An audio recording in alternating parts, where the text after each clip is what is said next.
Chaque jour, la reine se baigne dans une tonne de lait. Cela lui permet de conserver, même après son bain, une peau éclatante, douce et fine. Une fois son bain terminé, elle distribue le lait aux pauvres pour qu'ils le boivent. Mais ceux-ci ignorent qu'ils se disputent en réalité l'eau de bain de la reine. Chaque jour, la reine capture également de jeunes filles. Elle utilise la magie noire pour leur soutirer leur jeunesse, afin de préserver sa propre beauté et sa jeunesse. Ces jeunes filles vieillissaient instantanément et perdaient toute vitalité. Mais la reine n'était pas née dans la grandeur. Elle était autrefois une esclave enchaînée. Lorsque le roi la vit pour la première fois, il fut profondément séduit par sa beauté. Il l'épousa sur le champ. Mais lors de leur nuit de noces, elle tua le roi.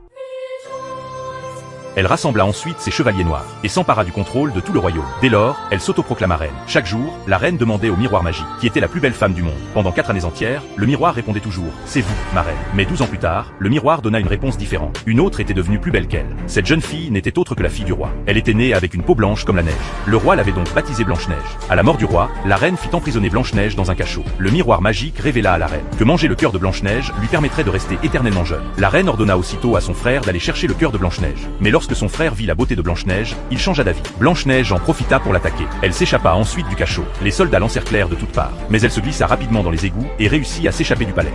En apprenant la nouvelle, la reine fit venir le chasseur. Elle dit à Eric que s'il parvenait à ramener la princesse, elle utiliserait sa magie pour ramener sa défunte épouse à la vie. Eric accepta cette mission. Peu de temps après, il retrouva Blanche-Neige dans la forêt, alors que le frère de la reine s'apprêtait à emmener la princesse. Eric lui demanda quand la reine ferait revivre sa femme. Le frère de la reine lui répondit que la reine ne possédait pas la magie nécessaire pour ressusciter les morts. C'est alors qu'Eric comprit qu'il avait été trompé. Il s'enfuit donc avec Blanche-Neige. En chemin, ils tombèrent dans un piège tendu par les nains. Lorsque la princesse leur révéla qu'elle était la fille du roi, les nains la laissèrent partir.